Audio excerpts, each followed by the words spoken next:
ఎస్సీని తెలుసా, నాకు ప్రత్యేక సదుపాయాలు కల్పించిన రాజమండ్రి జిల్లా అనంతబాబు హల్చల్ పాత పరిచయాలతో సిబ్బందికి రుబాబు, కోర్టుకు వెళ్లి ఆదేశాలు తెచ్చుకొని అధికారులు చెప్పిన అదే ప్రవర్తన అన్నటువంటి వార్తని హైలైట్ చేశారు. ఇకపోతే అమెరికాలో కర్నూలు యువకుడి ఆత్మహత్య అన్నటువంటి వార్తని హైలైట్ చేశారు. చికాగోలోని డిపాల్ వర్సిటీలో మాస్టర్స్ చేసిన చందు ట్రంప్ విధానాలతో ఉద్యోగం రాదని మనస్తాపంతో బలవర్మను మృతదేహాన్ని ఇండియాకి తెప్పించేందుకు లోకేష్ రామ్మోహన్ నాయుడు యత్నాలు.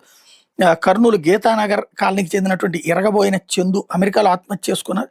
ఎన్నో ఆశలతో అమెరికాలో ఉన్నత విద్యాభ్యాసం కోసం వెళ్లి చందు బలవన్మరణానికి పాల్పడదు కుటుంబ సభ్యులు, బంధుమిత్రులు విషాదంలో మునిగిపోయారు. విషయం తెలియని మంత్రి లోకేష్ కుటుంబ సభ్యులకి ప్రగాఢ సానుభూతి తెలిపారు. కర్నూలు నగరం బళ్ళారి చౌరస్తా సమీపంలో గీతానగర్ కాలనీ ఉంటున్న ఏఆర్ కానిస్టేబుల్ ఎరగబోయిన కేశవ యాదవ్, విజయలక్ష్మి దంపతులకు 2 కుమారులు.